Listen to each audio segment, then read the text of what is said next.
represent the 29th Congressional District as Gene Green retires after 26 years. Another veteran political retirement opens the door for former Navy SEAL newcomer Dan Crenshaw to step in to represent the 2nd Congressional District as Ted Poe calls it quits. New members of Congress hoping to bring a new tone and attitude to the nation's capital.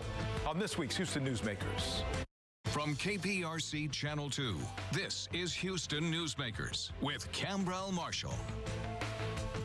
She is quite the trailblazer, this 8th of 10 children who went on to become a municipal judge, Harris County Commissioner, state senator, and now Congresswoman-elect for the 29th Congressional District, ironically a district where you ran for Congress 26 years ago, did you not? That's right, in 1992, which was then called the Year of the Woman. So here we are again, the Year of Woman 2. And got it done. Congresswoman-elect Sylvia Garcia, that's a very good-sounding name, I'm sure, after you've waited for so long to get to this point.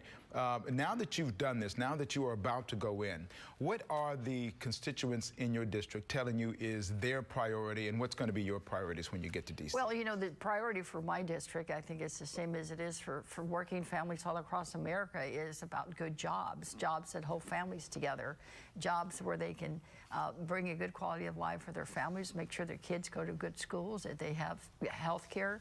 And there's a concern in the district, too, about, you know, immigration reform and what's happening. There is some concern and fear of deportation because there's probably not a single family in my district that is not touched by the impact of the lack of immigration reform. Gene Green has been fighting that battle up to now. Let's talk about the shoes you're going to be filling. Here's a guy who won that district in '92. It was a majority-minority district then, still is. Quarter of a century, he's reelected there. And so that's really an example of somebody who had his finger on the pulse of the community. What lessons have you learned from what he did, and what kind of feedback do you think you'll get from him as a mentor as you go forward? Well, first of all, thank you to Gene Green and his wife Helen for the many years of service. They certainly served us well, and I think that he has been a model for something that not only I but others will follow, is keeping that pulse in the district, as you said.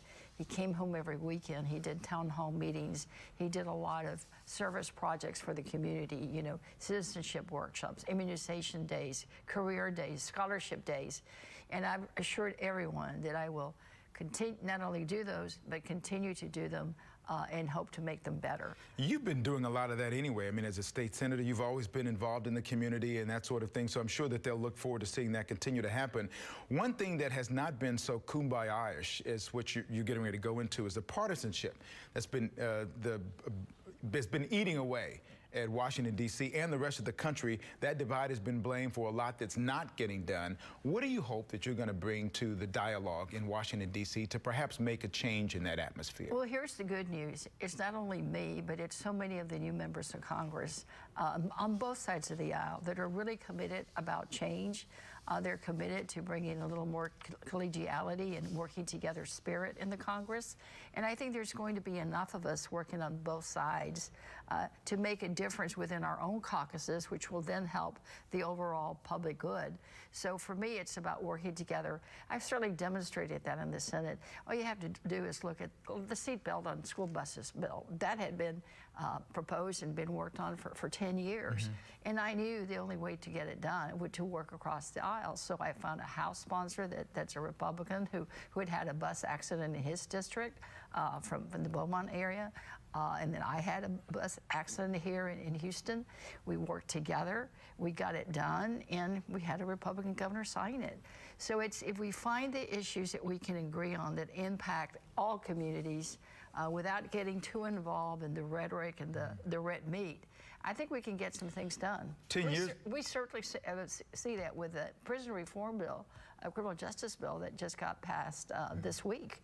That was Democrats and Republicans working together, and everyone expects the president to sign it. One thing that's going to be expected of you as well is something that you've revisited once before. 10 years ago, you were part of a national effort to get behind the push for the DREAM Act, to go ahead and have a legal status to undocumented immigrants who came here as children. Immigration is still very clearly a hot topic in our national dialogue. What kind of solutions are you planning to advocate for? Well, I think passing the DREAM Act is essential, but it's just the beginning of what needs to be done long term. I think if you'd look at recent polls, Americans support the Dreamers. They think it is important that they get their citizenship and that they're allowed to work, that they're allowed to remain in this country. There's overwhelming support. So I think I feel good that might get done, and it might get done this next year or within my first term. Sure. But I think we need to start the conversation, serious conversation, about immigration reform, because it's just broken. Right. I recently went to southern New Mexico to visit the port of entry station and the holding station where the 7-year-old baby girl, Guatemalan, died. I mean, and you see that how broken the system is, that it could lead to something like that. So I think most Americans are kind of tired of it. They want us to go up, bite the bullet, and do something. So we will be tackling it. Border wall certainly ties into that. It does. The president wants $5 billion to build that wall. It's there. In terms of the mock-ups are there. Congressman Dan Crenshaw, Congressman-elect Dan Crenshaw, says it's not going to be a conversation that they're going to be able to have with the differences in the Congress right now. But his take is that he's going to invite Democrats to say, okay, if you don't want a wall, what else do you propose that will help make our border secure? What kind of follow? Well, I think the things that we're already doing. I think there's a difference between a wall, a physical brick and mortar wall that, as the president likes to describe, big and beautiful, versus a wall of security through high tech, through surveillance, through some of the other things that can be done. And I think the Democrats have always been willing to do that because we are concerned about our security on our border. Nobody can argue that point. I mean, we are for border security. We just don't believe in the wall. They're not effective, they're costly, and quite frankly, it really won't stop much of anything. I mean, people will just either climb higher or build under. We've seen that even for prison escapes. Right. So for us, it's about more surveillance and more technology to just make sure that we keep the bad guys out of our country. I love having you here. We're going to continue to talk with you. Okay. More with Congresswoman-elect Sylvia Garcia. We're going to talk more about some of the issues that are local to be advocated.